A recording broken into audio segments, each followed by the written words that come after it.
Hello hello hello. तो आज हम आप सबका स्वागत करते हैं हेलो एल्केन्स और हेलो एरीन्स के लेक्चर नंबर 05 में। और जैसा कि मैंने कहा था कि ये लेक्चर हमारा आखिरी लेक्चर होने वाला है इस चैप्टर का। अब करने को तो मैं आगे भी बढ़ा सकता हूँ, बट हमारे पास टाइम नहीं है, हमें और भी चैप्टर्स कवर करने हैं। तो ये हमारा जो चैप्टर है हेलो एल्केन्स और हेलो एरीन्स आज यहाँ पर खत्म हो जाएगा। ठीक है ना। तो आज हम शुरुआत करते हैं सबसे पहली अपनी रिएक्शन। और बेटा, ये रिएक्शन हर चैप्टर में तुम्हें देखने को मिलेगी। नाम क्या है इसका? नाम है इसका ग्रिग्नर्ड रिएजेंट। तो ग्रिग्नर्ड रिएजेंट कैसे बनाया जाता है, आओ देखते हैं। देखो बेटा, ग्रिग्नर्ड रिएजेंट के लिए हम क्या करते हैं, कोई एल्काइल हैलाइड या हेलो एल्केन लेंगे। ठीक है, कोई एल्काइल हैलाइड या हेलो एल्केन लेंगे, जैसे हमने ये ले लिया। और इसमें बेटा हम मैग्नीशियम डाल देते हैं। तो ये इन the presence of dry ether जो है, इन the presence of dry ether हमको क्या देता है, RMgX। और इसी को हम ग्रिग्नर्ड रिएजेंट भी बोलते हैं। इसी को हम ग्रिग्नर्ड रिएजेंट भी बोलते हैं। इसमें तुम देखो, यहां पर अगर तुम देखो तो ये हमारा कार्बन होगा, है ना। आर ग्रुप मतलब एल्काइल ग्रुप, ये हमारा कार्बन होगा। और इस कार्बन की जो बॉन्डिंग हुई है वो मेटल के साथ हुई है। तो इसको हम नाम एक और भी देते हैं, नाम है ऑर्गेनो मेटेलिक कंपाउंड। क्या नाम है? Organometallic compound. ठीक है, नाम क्या है? Organometallic compound. ठीक है, इसी को हम ग्रिग्नर्ड रिएजेंट भी कहते हैं। अब जैसे कि R की जगह पे मेरे पास आ गया CH3 CH2 और X की जगह पे आ गया Br। In the presence of magnesium dry ether अपने को क्या मिल गया? अपने को क्या मिल गया? CH3 CH2 MgBr। आ गई बात समझ में? अच्छा, अब देखो यहाँ पे ये हमारा क्या है, ये हमारा ऑर्गेनो मेटेलिक कंपाउंड है। क्या है? ऑर्गेनो मेटेलिक कंपाउंड, मतलब ग्रिग्नर्ड रिएजेंट है। ठीक है, ऐसे ही बेटा अगर मैं इसको कुछ इस तरीके से लिख दूं, ये मैंने ब्रोमोसाइक्लोहेक्सेन ले लिया है। ठीक है, इसको मैंने मैग्नीशियम के साथ रखा और ये यहाँ पे इन the presence of dry ether क्या दे देगा, क्या दे देगा? ये। ठीक है, अब बेटा यहां तक तो ये दोनों ही रिएक्शन बच्चे कर लेते हैं। ये आ जाती है तो फंस जाते हैं। मुझे आज तक समझ में नहीं आया फंस क्यों जाते हैं। तुमको बस ये देखना है कि ये भाई हमारा क्या है, एल्काइल ग्रुप है। ये हमारा क्या है, एल्काइल ग्रुप है। और इसमें हमने मैग्नीशियम जोड़ देना है, तो ये हमारा ग्रिग्नर्ड रिएजेंट बन गया। ठीक है ना। आ गई बात समझ में बढ़िया से? चलो आगे बढ़ते हैं। अब देखो बेटा, ग्रिग्नर्ड रिएजेंट को हम लिख रहे हैं RMgX। ठीक है, RMgX। अब ध्यान दो, ये मेटल पार्ट है। मेटल पे हमेशा क्या होता है, मेटल हमेशा बहुत दानी होता है, तो अपने इलेक्ट्रॉन्स दे देता है। तो इसकी वजह से इसके ऊपर पार्शियल पॉजिटिव चार्ज होगा। एल्काइल ग्रुप पे पार्शियल नेगेटिव चार्ज और इस पे भी पार्शियल नेगेटिव चार्ज। तो ये हम चार्ज डिस्ट्रीब्यूशन अपन ने कर लिया है बहुत अच्छे से। अब देखो, RMgX को जब हम पानी के साथ मिलाते हैं, RMgX को जब हम पानी के साथ मिलाते हैं तो क्या बन जाता है? हमने कहा RH बनता है। RH का मतलब क्या है? देखो, ये ग्रिग्नर्ड रिएजेंट है। इसको जब हमने पानी के साथ रिएक्शन कराई तो क्या हुआ? RH बन गया। मतलब ये क्या है? एल्केन। समझ में आई बेटा बात? ये क्या है? एल्केन। ध्यान दो, पानी का मतलब यहां पे मॉइस्चर से भी है। ग्रिग्नर्ड रिएजेंट रिएक्ट कर जाते हैं इन द प्रेजेंस ऑफ मॉइस्चर, तो वो क्या दे देते हैं? एल्केन दे देते हैं। प्लस क्या बचा? देखो पानी में ये होता है, तो एक H यहां पे जाके लग गया, बचा क्या? OH बचा। तो जो बचा उसको इसके साथ लिख दो, प्लस MgOH(X). ठीक है, MgOH(X). आ गई बात समझ में? आ गई बात समझ में? ग्रिग्नर्ड रिएजेंट हाईली रिएक्टिव होते हैं और कोई भी प्रोटॉन डोनर उनको मिलेगा, चाहे वो पानी हो, चाहे वो बेटा अल्कोहल हो, मैंने बताया था ये सब पोलर प्रोटिक सॉल्वेंट्स होते हैं, और ये चाहे अल्कोहल हो, चाहे अल्कोहल हो, ठीक है, किसी के भी साथ रिएक्ट कर जाएंगे और अमीन्स के भी साथ रिएक्ट कर जाते हैं, और क्या बना देते हैं, क्या बना देते हैं, कॉरेस्पॉन्डिंग हाइड्रोकार्बन बन जाता है। तो ध्यान दो, यहां पे हमने रिएक्शन जो कराई है, ये रिएक्शन हमने कराई है विद वाटर, ठीक है। तो पानी ने अपना एक प्रोटॉन दे दिया, H+ दे दिया और RH बन गया, बाकी जो बचा हमने यहां लिख दिया, तो ये अपना एल्केन बन गया। क्या बन गया, एल्केन बन गया, ठीक है ना, ठीक है। चलो अब देखो भाई, वुड्स रिएक्शन सुना होगा, पढ़ा होगा, सब कुछ किया होगा इसको, Wurtz reaction. Wurtz reaction, Wurtz reaction में क्या होता है, एल्काइल हैलाइड जो है सोडियम के साथ रिएक्ट करते हैं ड्राई ईथर में, और क्या बना देते हैं, क्या बना देते हैं, क्या बना देते हैं, एल्केन बना देते हैं, ठीक है। देखो देखो देखो अपने पास क्या है, जैसे मान लो RX ले लो, चलो ठीक है, RX ले लिया प्लस सोडियम प्लस RX। अब देखो यहां पे क्या होगा, यहां से थोड़ा सा अलग तरीके से लिख लेते हैं जिससे आपको समझने में आसानी हो। देखो RX plus sodium plus RX को अब यहां पे मैं ऐसे लिख देता हूं, उल्टा कर देता हूं, तो यहां से देखो NaX निकल गया, समझ में आया, और यहां पे हम 2 सोडियम ले लेते हैं ताकि बैलेंसिंग हो जाए, तो यहां से देखो 2NaX निकल गया, तो बचा क्या, R और R आपस में जुड़ जाएंगे, जैसे कि देख लो देख लो देख लो, CH3Br लिया, CH3Br लिया, plus plus 2Na plus BrCH3 ले लिया हमने। अच्छा यहां से ये हटा दो, यहां से ये हट गया, जब यहां से बेटा ये हट जाएगा तो हमारे पास क्या आएगा, 2NaBr प्लस CH3CH3, ये हमारा क्या बन गया, इथेन बन गया। क्या बन गया, इथेन बन गया। तो तुम्हारी समझ में आई बात कि नहीं आई, नहीं आई क्या, देखो कुछ भी नहीं करना है, यहां पे ये जो 2 एल्काइल ग्रुप्स हैं इनको जोड़ देना है और हमारे पास कॉरेस्पॉन्डिंग हाइड्रोकार्बन बन जाएगा।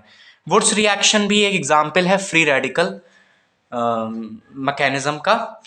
यहां पे भी फ्री रेडिकल्स बनते हैं, जैसे कि मान लो मैंने कुछ ऐसे लिख दिया, देखो प्लस 2Na, ठीक है, और प्लस यहां पे मैंने लिख दिया, चलो यही ले लेते हैं, ठीक। क्या होगा, यहां से हटा दो और क्या करो, जोड़ दो, ठीक है। आ गई बात समझ में, ये चीज हटा दी और इन दोनों को जोड़ दिया, बस यही करना है। देखो ये हमारा एक ग्रुप और ये हमारा एक ग्रुप, एक दूसरे को यहां पे हमने जोड़ दिया, तो बस वुड्स रिएक्शन हमारी यहां पे हो गई है, बहुत ज्यादा हमें पढ़ना नहीं है इसको। अब हम आते हैं बेटा न्यूक्लियोफिलिक सब्स्टिट्यूशन, पढ़ चुके हैं, हेलो एरीन्स में नहीं पढ़ा।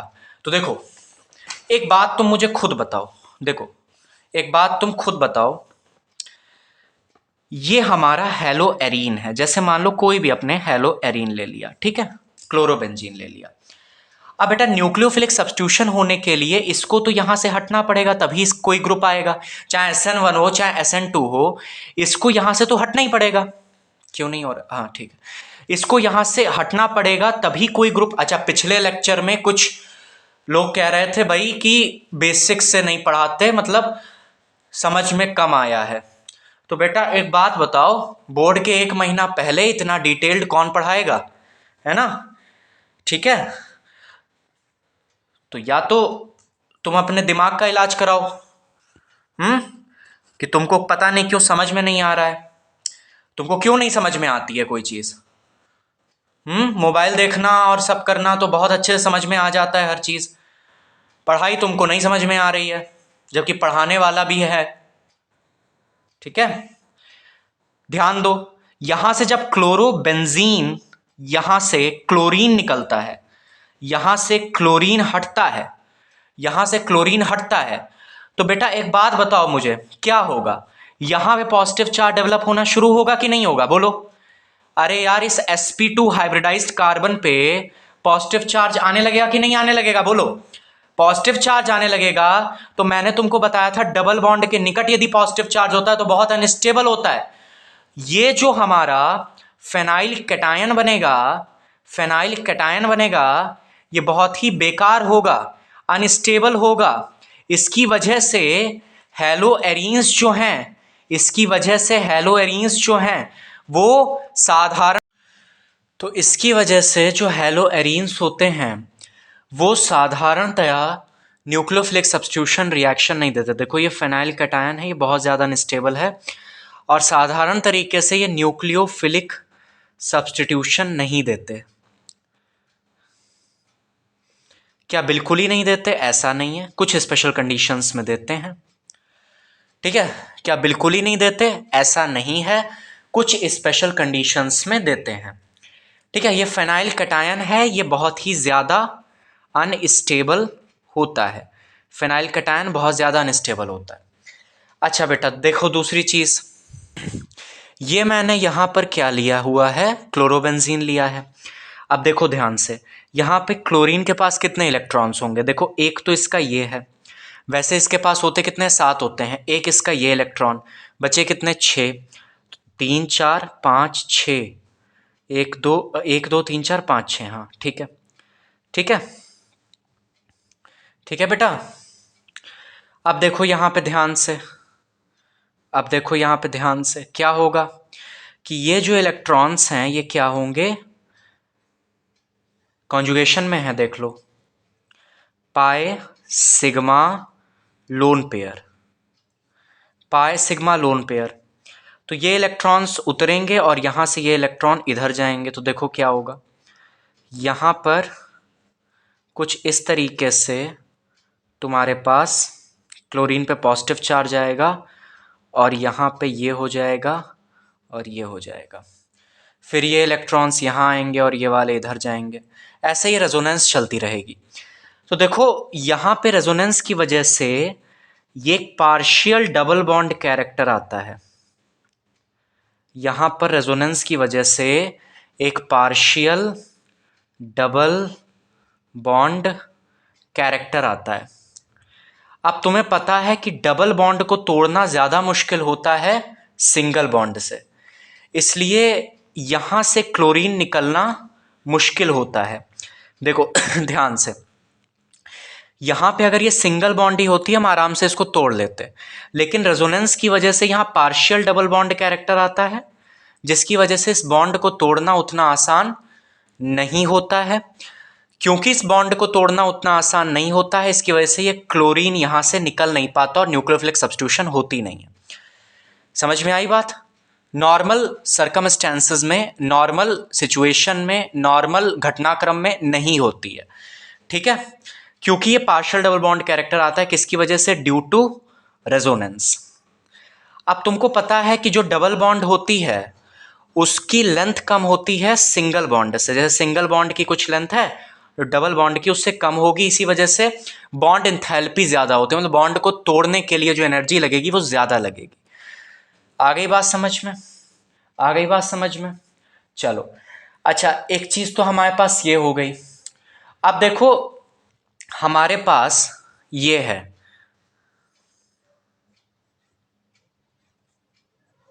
ठीक, ये हमारे पास क्लोरोबेंजीन है। अब मुझे यहाँ पे इस क्लोरीन को हटाना है और OH लगा देना है। तो देखो मैं कंडीशंस क्या ले रहा हूँ ध्यान से, NaOH at 623 Kelvin and 300 atm pressure in the presence of acidic medium। यहाँ से ये क्लोरीन हटता है और यहाँ पे क्या हो जाता है, OH ग्रुप आकर के लग जाता है। ये फिनॉल बनाने की एक नेम्ड रिएक्शन है क्लोरोबेंजीन से, याद रखना बेटा इसको, इसको डाउस प्रोसेस कहेंगे। क्या कहेंगे?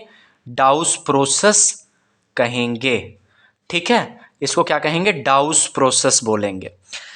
अच्छा यहाँ पे देखना ध्यान से, मैंने टेम्परेचर कितना लिया? 623 केल्विन। बहुत ज़्यादा टेम्परेचर लेना पड़ा, तब यहाँ जा कर के ये क्लोरीन यहाँ से हटा और OH ने उसकी जगह ले ली। अब ज़रा मैं यहाँ पे क्या करने वाला हूँ, दूसरे स्थान पे देखो बेटा, ध्यान से देखना, अब बहुत इंपॉर्टेंट चीज़ शुरू हो रही है, ध्यान से। यहाँ पे मैंने क्या लिया, क्लोरोबेंजीन तो लिया, लेकिन इसके पैरा पोजीशन पर मैंने नाइट्रो ग्रुप लगा दिया। ये नाइट्रो ग्रुप कैसा है बेटा, ये -M ग्रुप है। अब ये सर क्या होता है, तभी मैं कहता हूँ कि 11th में जीओसी पढ़ना बहुत ज़रूरी है, general organic chemistry. -M group का मतलब ये इलेक्ट्रॉन रिंग से खींच लेगा, ये इलेक्ट्रॉन रिंग से रेजोनेंस के माध्यम से क्या करेगा, खींच लेगा। तो ये क्या है, -M ग्रुप है। ये इलेक्ट्रॉन विड्रॉइंग ग्रुप है, और ये इलेक्ट्रॉन विड्रॉ कैसे करता है, मीजोमेरिक इफेक्ट या कि रेजोनेंस से। तो इलेक्ट्रॉन विड्रॉइंग ग्रुप है। क्या मीजोमेरिक इफेक्ट रेजोनेंस होती है, बिल्कुल भी नहीं, बिल्कुल भी नहीं। लेकिन मीजोमेरिक इफेक्ट हम तब कहते हैं जब ये बेंजीन रिंग में हो रहा होता है। तो देखो ये -M ग्रुप है, इस बेंजीन रिंग से क्या करेगा, इलेक्ट्रॉन खींच लेगा बाया रेजोनेंस या -M इफेक्ट जिसको हम बोलते हैं। अब देखो बेटा ध्यान से, यहाँ पे मैंने लिया NaOH, यहाँ पे मैंने लिया NaOH, और यहाँ पे जो टेम्परेचर लगा वो लगा 443 kelvin in the presence of H+। अब देखो यहाँ पे कितना लगा था जब हमारे पास केवल ये क्लोरोबेंजीन था, 623 केल्विन। जब हमने एक इलेक्ट्रॉन विड्रॉइंग ग्रुप लगा दिया तो क्या हुआ, यहाँ पे जो टेम्परेचर हमको मिला वो कितना मिला, 443 केल्विन। यहाँ पे सब्स्टिट्यूशन हो जाएगा बड़े आराम से, ठीक है। NO2 को एज इट इज रहने दो, ठीक बेटा। अब मैंने क्या किया कि पहले तो एक NO2 ग्रुप लगाया था, अब मैंने दो NO2 ग्रुप लगा दिए, एक ऑर्थो पोजीशन पर और एक मैंने लगाया है पैरा पोजीशन पे, ठीक है बेटा, एक ऑर्थो पे एक पैरा पे। अब यहाँ पे क्या हुआ कि मैंने NaOH लिया, और अब जो टेम्परेचर लगा सब्स्टिट्यूशन कराने के लिए वो लगा 368 केल्विन, बहुत कम हो गया टेम्परेचर। और यहाँ पे H+ आयन की प्रेजेंस में क्या हुआ कि यहाँ पे सब्स्टिट्यूशन हो गया, और यहाँ पे OH लग गया। अब और थोड़ा सा खेल किया, और यहाँ पे मैंने लगा दिया 3 NO2 ग्रुप। यहाँ पे मैंने क्या किया, 3 NO2 ग्रुप लगा दिए। तो यहाँ पे क्या हुआ कि मैंने NaOH लिया, और जस्ट मुझे वार्म करना पड़ा, हल्का सा हीट देनी पड़ी, और यहाँ तुरंत खटाक से सब्स्टिट्यूशन हो गया। ये हो क्या रहा है, जैसे जैसे हम NO2 ग्रुप्स बढ़ाते जा रहे हैं वैसे वैसे न्यूक्लियोफिलिक सब्स्टिट्यूशन आसान होता जा रहा है। क्यों? क्योंकि बेटा जो ये इलेक्ट्रॉन विड्रॉइंग ग्रुप, ये NO2 ग्रुप कैसा है, -M ग्रुप, इसी को मैंने क्या बोला, इलेक्ट्रॉन विड्रॉइंग ग्रुप। अगर इलेक्ट्रॉन विड्रॉइंग ग्रुप तुम्हारा ऑर्थो पोजीशन या पैरा पोजीशन पे लगा है, ध्यान से सुनना मेरी बात, इलेक्ट्रॉन विड्रॉइंग ग्रुप तुम्हारा अगर ऑर्थो पे या पैरा पे लगा हुआ है तो न्यूक्लियोफिलिक सब्स्टिट्यूशन को किसमें, हैलो एरीन्स में, न्यूक्लियोफिलिक सब्स्टिट्यूशन को हैलो एरीन्स में क्या करेगा, बढ़ा देगा। ध्यान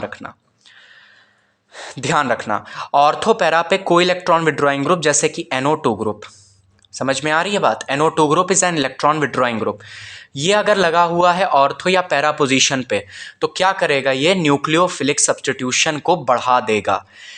एक लगा होगा तो कितना टेम्परेचर लगेगा, 443 केल्विन, दो लगे होंगे तो 368 केल्विन।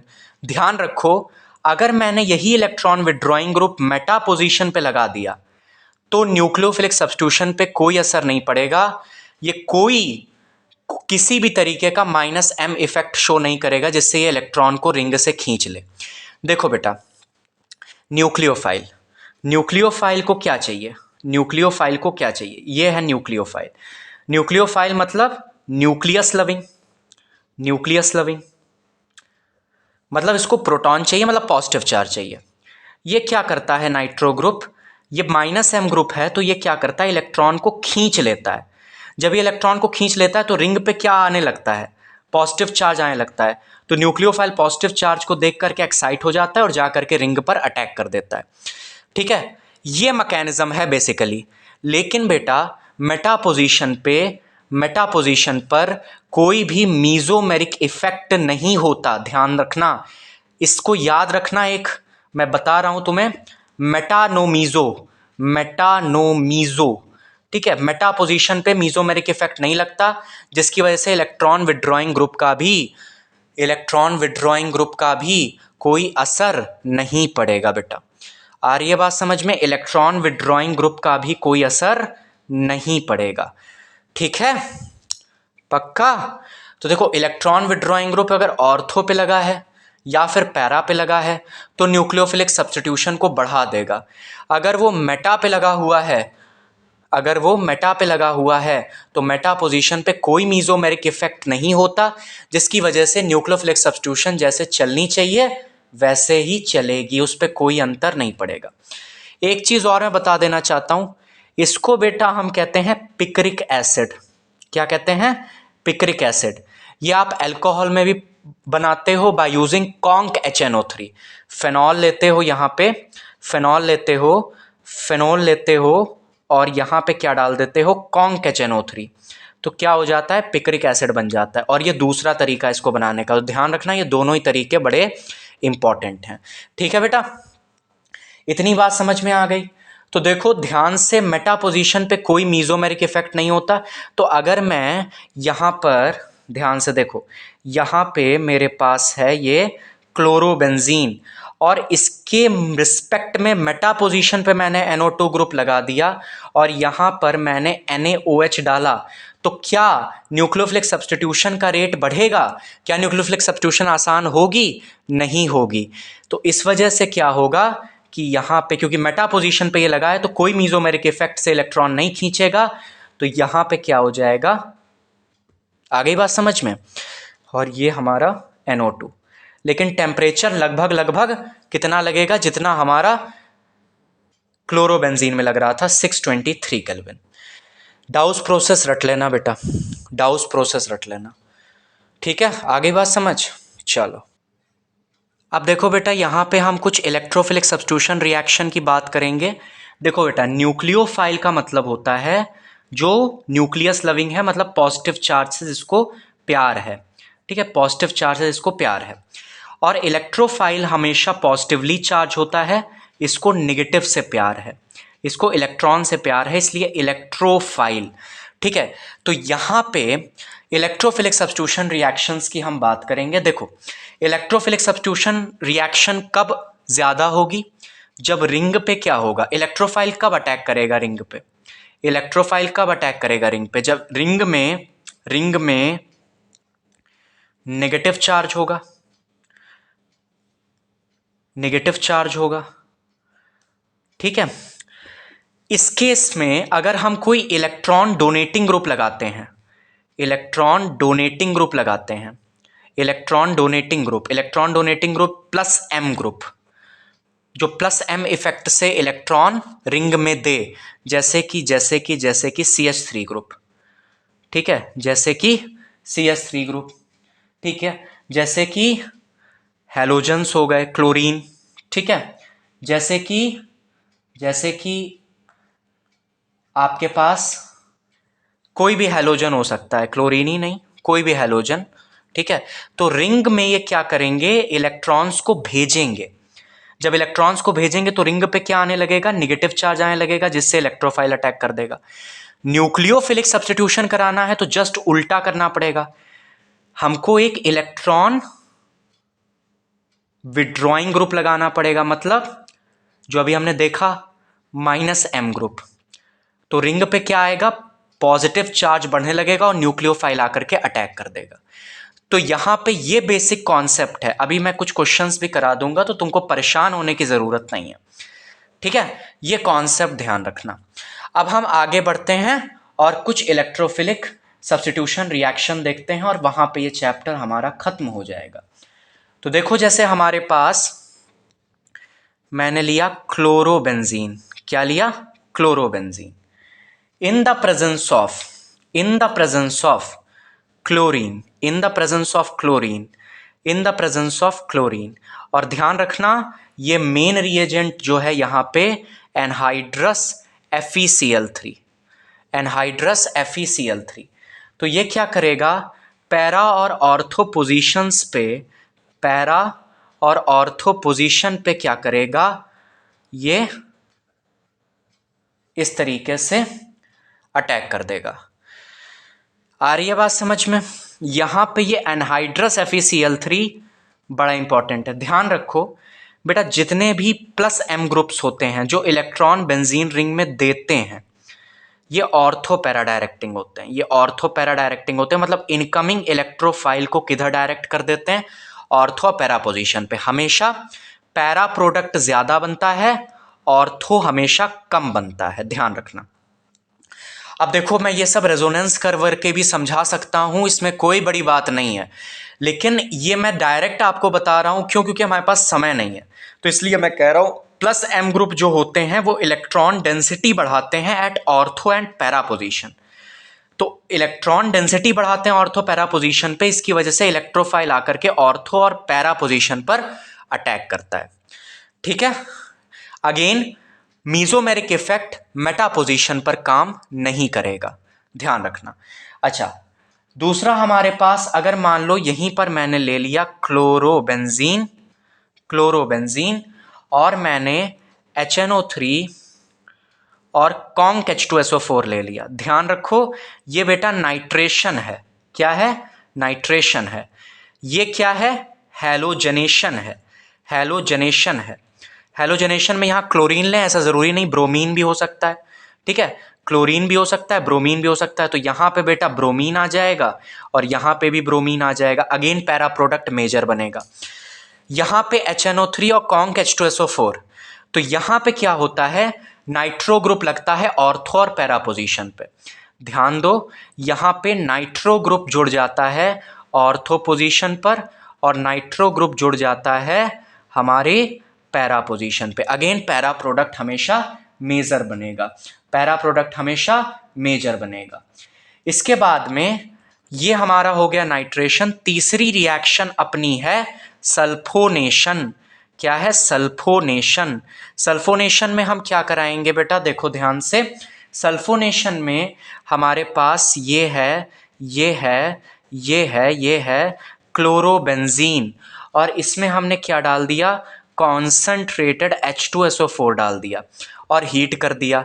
तो यहां पे सल्फोनेशन हो जाता है ऑर्थो पोजीशन पर SO3H और पैरा पोजीशन पे SO3H। ठीक है, अगेन पैरा प्रोडक्ट मेजर होगा यहां पर। ठीक है, आ गई बात समझ में? इसके बाद में एक नेम्ड रिएक्शन है। नेम्ड रिएक्शन क्या है?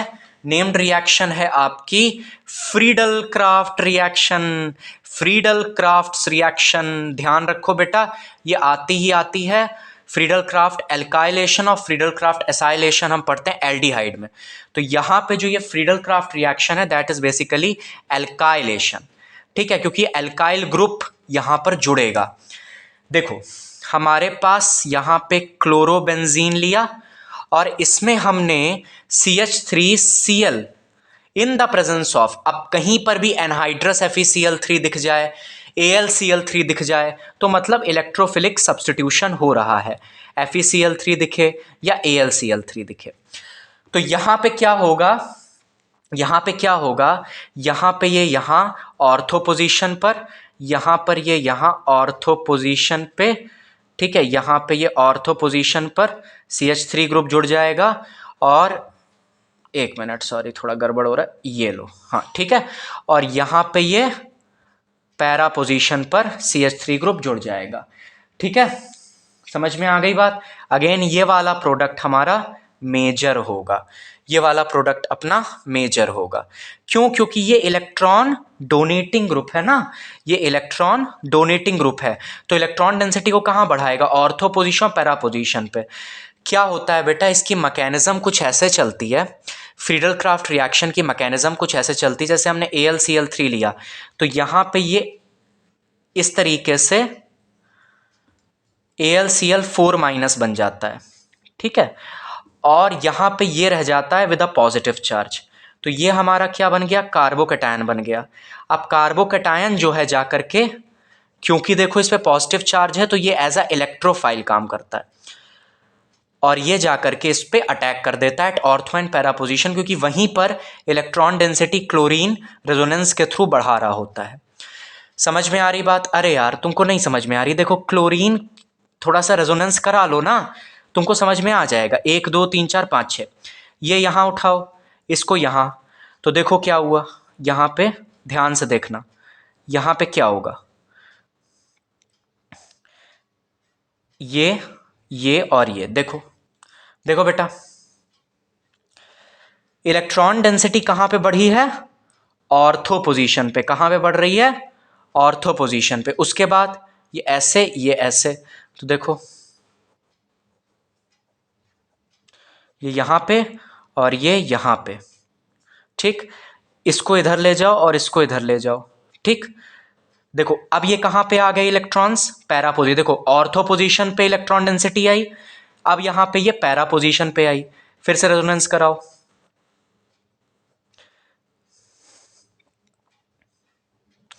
फिर से अगेन यहाँ पे कहाँ पे आई इलेक्ट्रॉन डेंसिटी। अरे यार ये मुंह नहीं, ये मुंह नहीं है, ओए ये मुंह नहीं है, ये इलेक्ट्रॉन्स हैं, ये इलेक्ट्रॉन्स हैं और ये नेगेटिव चार्ज है। मुंह मुंह दिख रहा है तुमको, ठीक है, ये मुंह नहीं है, ठीक। तो यहाँ पे आए देखो, ये अगेन ऑर्थो पोजीशन। तो देखो इलेक्ट्रॉन कहाँ कहाँ पे आ रहे हैं पूरे रेजोनेंस में, ऑर्थो पे, पैरा पे, अगेन ऑर्थो पे। तो देखो बेटा कोई भी इलेक्ट्रॉन डोनेटिंग ग्रुप होता है, चाहे हम CH3 लगा दें या कोई हैलोजन लगा दें, तो वो ऑर्थो पैरा पोजीशन पे इलेक्ट्रॉन डेंसिटी को बढ़ाता है। इसकी वजह से जो इलेक्ट्रोफाइल का अटैक होता है वो भी हमारा ऑर्थो और पैरा पोजीशन पर ही होता है। दूसरा देखो यहाँ पे मैंने लिया अगेन क्लोरोबेंजीन। अब ज़रूरी नहीं क्लोरोबेंजीन ले लो, ब्रोमोबेंजीन ले लो, कुछ भी ले लो। तो यहाँ पे CH3 COCl in the presence of anhydrous AlCl3। क्या होता है कि ये इसके साथ मिलता है और AlCl4 माइनस बना देता है, AlCl4 माइनस बना देता है। यहाँ पे इस कार्बन पे पॉजिटिव चार्ज आ जाता है। अब अगेन ये इलेक्ट्रोफाइल की तरह काम करता है, और ये जो पार्ट है ये ऑर्थो पोजीशन पे और पैरा पोजीशन पर अटैक करता है। तो यहाँ पे जो प्रोडक्ट्स हमारे बनेंगे अगेन वो हमारे क्या बनेंगे, COCH3, ठीक है, और यहाँ पर भी पैरा COCH3, ठीक है। तो ये हो गया और ये हो गया। तो ये हमारा क्या है, ये हमारा पैरा प्रोडक्ट है जो कि मेजर बनेगा यहाँ पे, ठीक है बेटा। पैरा प्रोडक्ट यहाँ पे मेजर बनेगा, ठीक है बेटा। देखो वुड्स फिटिंग रिएक्शन क्या है, वुड्स फिटिंग रिएक्शन में हमारे पास हेलो एरीन रहेगा। देखो जैसे वुड्स रिएक्शन पढ़ी थी उसमें हमारे पास क्या होता था, उसमें हमारे पास 2 एल्काइल हैलाइड्स होते थे, मतलब हेलो एल्केन्स होते थे। इसमें हमारे पास क्या होता है, एक हेलो एरीन होता है और फिर हमारे पास सोडियम होता है और एक हेलो एल्केन होता है। समझ में आ रही है बात? तो यहाँ से जैसे वहाँ पे करते थे कि NaX हटाते थे, यहाँ पे भी 2 सोडियम हम लेंगे और यहाँ से भी क्या करते हैं, NaX हम हटा देते हैं। और यहाँ पे क्या हो जाएगा, ये रिएक्शन, वो वुड्स रिएक्शन किस में होती थी, किस में होती थी, ईथर की प्रेजेंस में। ये भी यहाँ पे ड्राई ईथर की प्रेजेंस में होती है। और यहाँ पे क्या हो जाता है, यहाँ पे आपके पास इस तरीके से एल्काइल बेंजीन बनता है और 2 NaX निकल जाते हैं, ठीक है, 2 NaX यहाँ से निकल जाते हैं। दूसरा है हमारी बेटा फिटिंग रिएक्शन। कौन सी रिएक्शन, फिटिंग रिएक्शन। अब इसमें जैसे हम वुड्स रिएक्शन में 2 हेलो एल्केन्स लेते थे, इसमें हम 2 हेलो एरीन्स लेंगे। यहाँ पे ये एक हेलो एरीन और इन the presence of sodium plus यहाँ पे ये एक और हेलो एरीन। तो ये बेटा यहाँ से ये हटेगा और ये क्या हो जाएगा, इन the presence of dry ether यहाँ पे डायफिनाइल बन जाएगा। क्या बन जाएगा? डायफिनाइल बन जाएगा और 2 NaX यहाँ से निकल जाएंगे। ठीक है, fitting reaction just Wurtz reaction है, बस थोड़ा सा अंतर यहाँ पे ये है कि वुड्स रिएक्शन में ड्राई ईथर की प्रेजेंस में हो रही है। वुड्स रिएक्शन में हम 2 हेलो एल्केन्स लेते थे, फिटिंग रिएक्शन में हम 2 हेलो एरीन लेंगे। क्लियर है बात? आ गई बात समझ में पक्का पक्का से? चलो बहुत अच्छी बात है। तो यहाँ पे ये चैप्टर हमारा खत्म हो रहा है। बेटा पॉली हेलोजन कंपाउंड्स जो हैं उसमें आपको क्या करना है कि केवल एनसीईआरटी से रीड कर लेना है। पॉली हेलोजन कंपाउंड्स एनसीईआरटी से आपको रीड कर लेना है, उसमें कुछ समझाने वाला नहीं है। एक गैस है बेटा COCl2, इसको बेटा फॉस्जीन बोलते हैं, हम इसको फॉस्जीन बोलते हैं। क्लोरोफॉर्म को अगर हम हवा में खुला छोड़ दें, ये क्लोरोफॉर्म है, क्लोरोफॉर्म को अगर हम हवा में खुला छोड़ दें तो ये फॉस्जीन गैस निकालने लगता है ना, रिएक्शन होने लगती है ऑक्सीजन के साथ, तो फॉस्जीन निकलती है और ये पॉइजनस है बेटा। इसके अलावा डीडीटी का फुल फॉर्म बेटा याद कर लो। डीडीटी का फुल फॉर्म क्या होता है? Dichloro diphenyl trichloroethane, not tetrachloroethane. ध्यान रखना, डीडीटी मतलब डाइक्लोरो डाइफेनाइल ट्राइक्लोरोइथेन। इसके अलावा फ्रियॉन्स क्या होते हैं? तो बेटा फ्रियॉन्स वो होते हैं जो एसी वगैरह में या फिर जो रेफ्रिजरेटर्स में क्लोरोफ्लोरोकार्बन्स यूज़ किए जाते हैं as a gas, as a refrigerant. ये फ्रियॉन्स हमारे स्वार्ट्स रिएक्शन से बनते हैं। तुम्हें सब दिख जाएगा, तुम एक बार एनसीईआरटी खोलो, प्लीज़ एक बार एनसीईआरटी खोलो, 2 पन्ने हैं, प्लीज़ उसको पढ़ा लो, अभी पढ़ लो। देखो यहाँ पे देखो, पॉली हेलोजन कंपाउंड्स के बारे में तुम्हें पढ़ लेना है फटाफट से। ये 2 पन्ने हैं, तुम देख पा रहे हो, ये 2 पन्ने हैं, बस इतना पढ़ना है ना। स्वार्ट्स रिएक्शन से हमारे फ्रियॉन्स बनते हैं और फ्रियान 12 जो है is one of the most common freons in industrial use. It is manufactured from tetrachloromethane by Swarts reaction. ये रेफ्रिजरेटर्स के रूप में रेफ्रिजरेशन में काम करता है। तो बस तुमको एक बार इसको पढ़ लेना है, ठीक है। इसके अलावा DDT is not metabolised very rapidly in animals, instead it is deposited and stored in the fatty tissues. ये लाइन इंपॉर्टेंट है। तो जो जो इंपॉर्टेंट है मैंने आपको बता दिया है, ज़्यादा डाटा वाटा नहीं याद करना है। क्लोरोफॉर्म फॉस्जीन गैस देता है, chloroform as an anaesthetic use किया जाता है। The major use of chloroform today is in the production of the freon refrigerant R22। तो R22 गैस बेटा एसी वगैरह में पड़ती है। तो ये सब आपको अच्छे से ध्यान रखना है। आयोडोफॉर्म किस लिए यूज़ किया जाता है?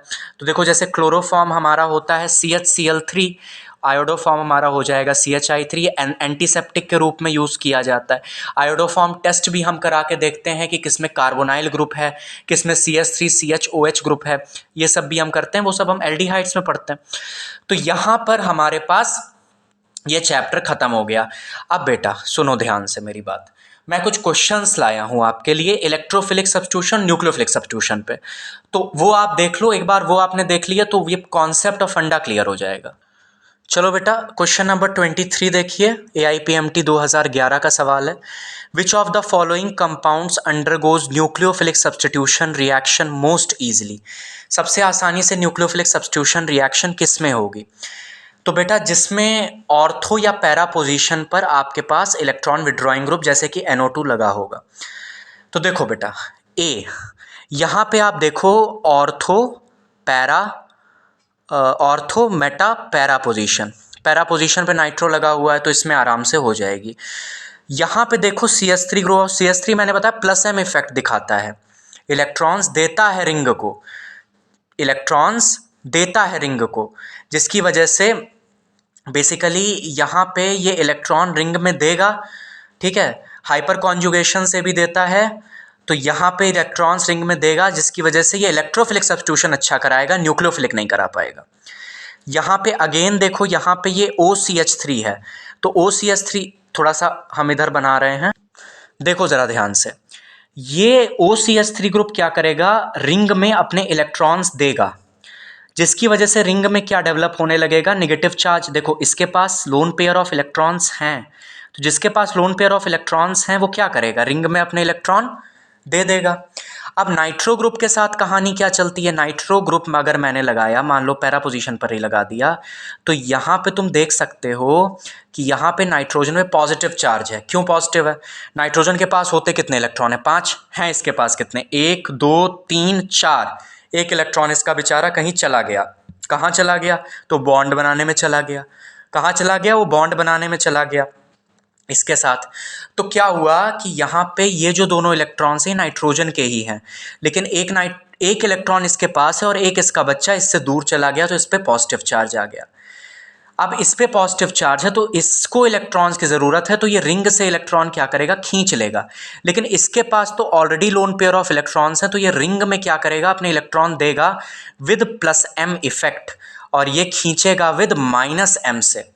ये प्लस एम से अंदर दे देगा और ये माइनस एम से खींच लेगा।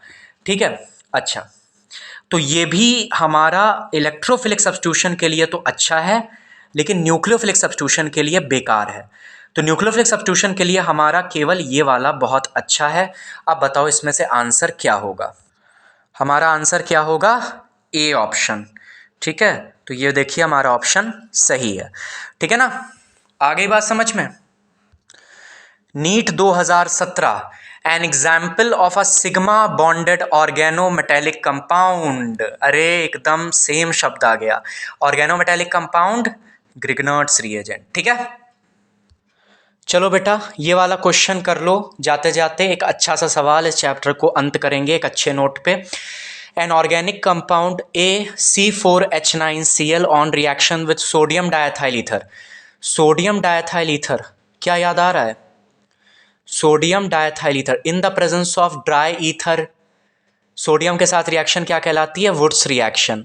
Gives a hydrocarbon which on monochlorination gives only one chloro derivative, then as. अब ए बताना है, ए क्या हो सकता है? टर्शरी ब्यूटाइल क्लोराइड हो सकता है, सेकेंडरी ब्यूटाइल क्लोराइड हो सकता है, आइसो ब्यूटाइल क्लोराइड हो सकता है, या एन ब्यूटाइल क्लोराइड हो सकता है। क्या हो सकता है यहाँ पे? C4H9Cl एक ऐसा हाइड्रोकार्बन दे रहा है जो कि केवल मोनोक्लोरिनेशन का मतलब है फ्री रेडिकल सब्स्टिट्यूशन वाली रिएक्शन जो हमने शुरुआत में पढ़ी थी सेकंड लेक्चर में, वो वाली, उससे केवल एक ही क्लोरो डेरिवेटिव पॉसिबल है। केवल एक ही क्लोरो डेरिवेटिव पॉसिबल है। तो देखो बेटा हम इसको कैसे करेंगे, हम ज़रा टर्शरी ब्यूटाइल क्लोराइड बनाते हैं। टर्शरी ब्यूटाइल क्लोराइड बनाते हैं तो देखो ये कैसे बनेगा, ये बनेगा बेटा टर्शरी ब्यूटाइल क्लोराइड। अब इसकी हम वुड्स रिएक्शन कराते हैं, तो यहाँ पे हमने इसके 2 मॉलिक्यूल्स लिए, प्लस हमने क्या लिया? 2 Na लिया। तो यहाँ से ड्राई ईथर की प्रेजेंस में हमारे पास क्या हुआ? ये निकल गया। ठीक है, और यहाँ पर हमको जो एल्केन मिलेगा वो कैसा मिलेगा? ये देखो, ये मिलेगा, है ना, ये मिलेगा। अब ज़रा इसमें क्लोरीनेशन कराओ इन the presence of H new. Chlorination कराओ ज़रा, क्लोरीनेशन कराओ ज़रा। तो बेटा चाहे तुम यहाँ से क्लोरीन निकालो, यहाँ से हाइड्रोजन निकाल के क्लोरीन का सब्स्टिट्यूशन कराओ, चाहे यहाँ से हाइड्रोजन निकाल के, चाहे यहाँ से, चाहे यहाँ से, चाहे यहाँ से, चाहे यहाँ से, तुम्हारे पास प्रोडक्ट सेम ही मिलेगा, क्योंकि नंबरिंग तुम वहीं से करोगे। ध्यान दो, अगर तुमने यहाँ से हाइड्रोजन निकाला और यहाँ पे CH2Cl मिल गया तुमको, देखो ध्यान से, यहाँ से हाइड्रोजन निकाल करके तुमको CH2Cl मिला, CH3 C CH3 CH3 CH3। ठीक है, तो यहाँ पे नंबरिंग तुम कैसे करोगे? जिससे कि ये आ जाए तुम्हारी नंबरिंग में। तो लॉन्गेस्ट कार्बन चेन तुम चूज करोगे। लॉन्गेस्ट कार्बन चेन तुम कौन सी चूज करोगे? जिसमें ये हो। तो यहाँ पे 1 2 3 4 है ना, यही हो सकती है।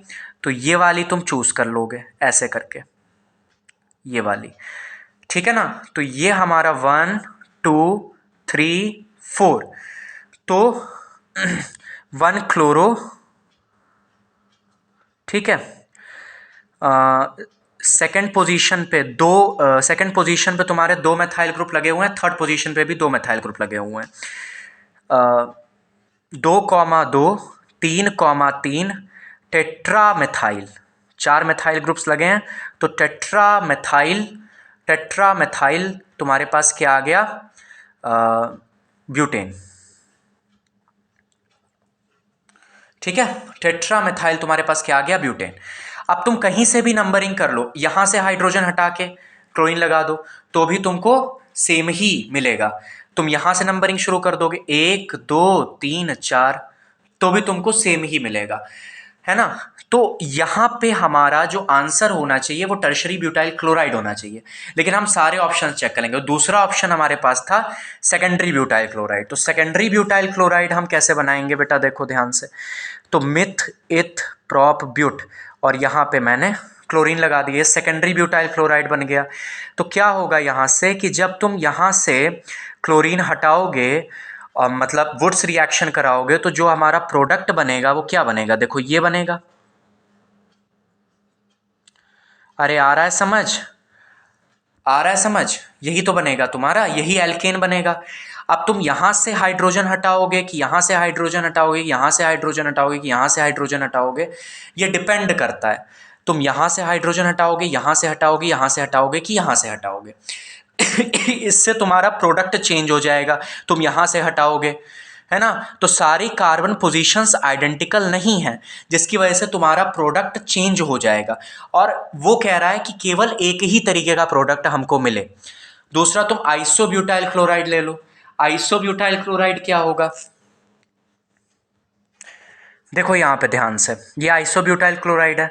तो यहां से तुम जब क्लोरीन हटाओगे तो जो एल्केन मिलेगा कुछ इस तरीके का मिलेगा, CH3 CH3 CH CH2, ये CH2 CH, यहाँ पे CH3 एंड अगेन यहाँ पे CH3। तो बेटा क्या होगा यहाँ पे, ध्यान दो, ये सारी कार्बन पोजीशंस जो हैं, ये वाली ये वाली ये वाली ये वाली ये वाली ये वाली, क्या ये सारी आइडेंटिकल है, नहीं तो। भाई तुम यहाँ से हाइड्रोजन हटा के क्लोरीन लगाओ, यहाँ से हाइड्रोजन हटा के क्लोरीन लगाओ, तब तो ठीक। यहाँ से तब भी ठीक। यहाँ पे कितनी एक्विवेलेंट कार्बन पोजीशंस हैं, 2 हैं। देखो ये वाली और ये वाली एक्विवेलेंट हैं, और ये दोनों एक्विवेलेंट हैं, और ये दोनों एक्विवेलेंट हैं। तुम नाम लिख के देख लो, चाहे तुम ऐसे कर लो, ठीक है। तो इस वजह से एक तरीके का प्रोडक्ट नहीं बनेगा यहाँ पे भी। और चौथा ऑप्शन हमारे पास जो था वो एन ब्यूटाइल क्लोराइड का था। तो एन ब्यूटाइल क्लोराइड मतलब सीधे सीधे 1 2 3 4, है ना, और यहाँ पे क्लोरीन। अब इससे तुम्हारा जब तुम वुड्स रिएक्शन कराओगे तो ऑक्टेन बनेगा, देखो ध्यान से, ऑक्टेन बनेगा। ऑक्टेन बनेगा तो उसमें भी कार्बन पोजीशंस अलग अलग हैं, ये दोनों ये दोनों। तो देखो ये वाली कार्बन अगर हम A माने तो ये भी A होगा, ये वाला कार्बन अगर हम B माने तो ये भी B होगा, ये वाला कार्बन अगर हम C माने तो ये वाला कार्बन भी C होगा, ये वाला कार्बन और ये वाला कार्बन D होगा। तो यहाँ पे 4 तरीके की पोजीशंस तुमको मिलेंगी, तो एक तरीके का प्रोडक्ट तो क्लोरीनेशन से मिलेगा नहीं, ठीक है ना।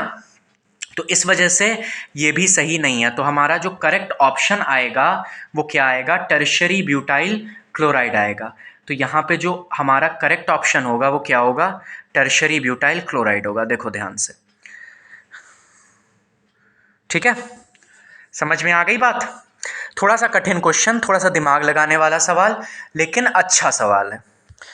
चलो बेटा, इनमें से फ्री रेडिकल सब्स्टिट्यूशन रिएक्शन पहचाननी है, पहचानो। फ्री रेडिकल सब्स्टिट्यूशन रिएक्शन क्या होती है, पहचानो। कौन सी वाली फ्री रेडिकल है, देखो ये वाली तुम्हारी न्यूक्लियोफिलिक सब्स्टिट्यूशन रिएक्शन है, ध्यान दो, ये वाली तुम्हारी कैसी है, न्यूक्लियोफिलिक सब्स्टिट्यूशन रिएक्शन है, ठीक है। ये वाली तुम्हारी कैसी, न्यूक्लियोफिलिक सब्स्टिट्यूशन रिएक्शन है। ये वाली बेटा न्यूक्लियोफिलिक एडिशन रिएक्शन है, एल्डिहाइड की रिएक्शन है, ठीक है, वो आगे पढ़ोगे। ये न्यूक्लियोफिलिक एडिशन रिएक्शन है। सी वाली अभी छोड़ते हैं। डी वाली देखो, ये वाली हमने पढ़ रखी है, फ्रीडल क्राफ्ट एल्काइलेशन। तो ये वाली कौन सी है, हमारी इलेक्ट्रोफिलिक सब्स्टिट्यूशन रिएक्शन है। तो इस तरीके से बच हमारे पास एक ही रही है, सी ऑप्शन।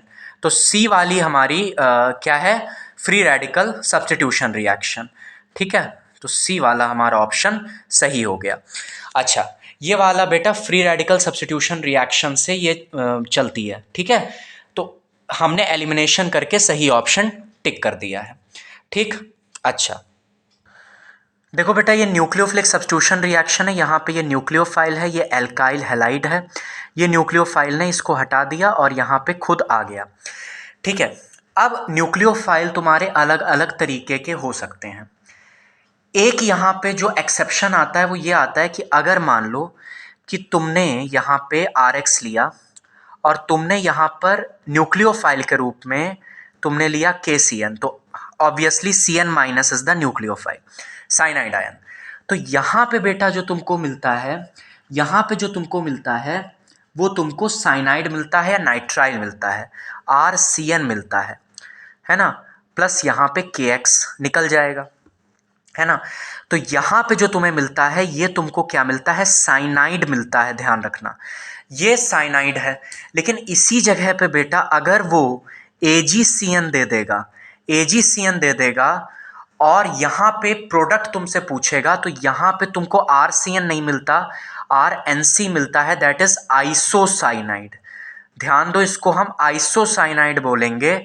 और AgX तो खैर निकल ही गया, यहाँ पे आइसोसाइनाइड और यहाँ पे साइनाइड, जबकि हमारे पास न्यूक्लियोफाइल तो हमको एक ही दिख रहा है, ये भी CN माइनस और ये भी CN माइनस। तो इसका रीज़न क्या है, तो इसका रीज़न है, ठीक है, इसका रीज़न क्या है, देखो यहाँ पे बेटा देखो कि ये KCN जो है ये बेसिकली आयनिक होता है, तो ये साइनाइड आयंस देता है सॉल्यूशन में।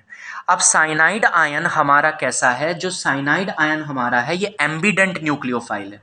एम्बिडेंट न्यूक्लियोफाइल का मतलब ये कार्बन से भी जुड़ सकता है, ये कार्बन से भी जुड़ सकता है और नाइट्रोजन से भी जुड़ सकता है, ये कार्बन से भी जुड़ सकता है और नाइट्रोजन से भी जुड़ सकता है। क्योंकि कार्बन कार्बन बॉन्ड ज़्यादा स्टेबल होती है कार्बन नाइट्रोजन बॉन्ड से, इसकी वजह से यहाँ पे ये कार्बन कार्बन बॉन्ड बना लेता है, मतलब साइनाइड बनाता है। लेकिन AgCN जो है बेटा ये हमारा कोवेलेंट है। क्योंकि AgCN हमारा कोवेलेंट है तो यहाँ पे ये जो है नाइट्रोजन एटम से जुड़ता है R के साथ, मतलब एल्काइल ग्रुप के साथ, और यहाँ पे आइसोसाइनाइड बनता है। तो ये रीजनिंग लिखने को आती है, क्योंकि KCN आयनिक है इसकी वजह से जो बॉन्ड बनती है वो कार्बन कार्बन बॉन्ड बनती है। क्योंकि AgCN कोवेलेंट है इसकी वजह से जो बॉन्ड बनती है वो R और नाइट्रोजन, मतलब कार्बन नाइट्रोजन बॉन्ड बनती है। समझ में आ गई बात, ठीक है। तो इस केस में आइसोसाइनाइड बनता है और इस केस में साइनाइड बनता है, ध्यान रखना इस बात का, ठीक है। तो ये क्वेश्चन पूछा जाता है। अब बेटा आपकी NCERT में देखो ये टेबल दी हुई है, ये टेबल दे रखी है आपकी NCERT में, ठीक है। इसमें देखो तुम्हारे पास रिएजेंट्स तुमको दे रखे हैं, तुमको क्या दे रखा है, रिएजेंट्स दे रखे हैं। जैसे NaOH रिएजेंट है तो इसका न्यूक्लियोफाइल क्या होगा, OH माइनस। पानी रिएजेंट है, इसका न्यूक्लियोफाइल H2O। NaOR डैश तो इसका न्यूक्लियोफाइल R-O। Na तो I माइनस। इस तरीके से आपको बेटा रिएजेंट्स दे रखे हैं। अब देखो ध्यान से, ये जो तुमको रिएजेंट्स दे रखे हैं तुमको इसके न्यूक्लियोफाइल याद करने हैं और तुमको क्या करना है, क्लास ऑफ मेन प्रोडक्ट याद कर लेनी है, ठीक है। क्लास ऑफ मेन प्रोडक्ट याद कर लेनी है। तो मतलब ये टेबल ध्यान से एक बार पढ़ ज़रूर लेना, ठीक है। चलो हम लेक्चर को यहीं पे ख़त्म करते हैं वरना काफ़ी लंबा हो जाएगा। ग्रिग्नार्ड रिएजेंट याद है ना, ग्रिग्नार्ड रिएजेंट याद है ना, क्या बनेगा, क्या बनेगा बेटा, सब यूज़ हो रहा है इसलिए मैं बार बार करा रहा हूँ आपको, सब यूज़ होगा इस वजह से, ठीक है। तो चलिए पढ़ाई करते रहिए और ये चैप्टर यहाँ पे हम ख़त्म करते हैं। वैसे तो बेटा हेलो एल्केन्स हेलो एरीन्स की कोई सीमा ही नहीं है, बहुत लंबा चैप्टर है, ठीक है। एक एक क्वेश्चन में कराने लग जाऊँगा तो बहुत टाइम लग जाए, लेकिन मैंने सारे कोर कॉन्सेप्ट आपको करा दिए हैं, ठीक है। तो आप क्या करो, रिवाइज़ करो अच्छे से और क्वेश्चंस प्रैक्टिस करो। NCERT के बेटा इन टेक्स्ट क्वेश्चंस आपको करने हैं और जो एग्जाम्पल्स हैं वो आपको करने हैं, ठीक है। इतना कर लो बस, बैक एक्सरसाइजेज नहीं करनी, इन टेक्स्ट क्वेश्चन और एग्जाम्पल्स आपको अच्छे से कर लेने हैं। बाकी जो कन्वर्जन की रिएक्शंस होंगी वो मैं आपको बता दूंगा। तो ठीक है, केवल पढ़ाई पे आप ध्यान लगाइए और कुछ भी नहीं करना, केवल पढ़ाई करनी है और बिल्कुल भी कोई भी इधर उधर की एक्टिविटी में नहीं आपको इंडल्ज होना है, केवल आपको अपने किताबों से मतलब होना चाहिए। और बिल्कुल लास्ट मोमेंट है, इसलिए खूब पढ़िए, जितना हो सके, जितना आप अपने आप को एक्सर्ट कर पाओ प्लीज़ करो। Thank you very much.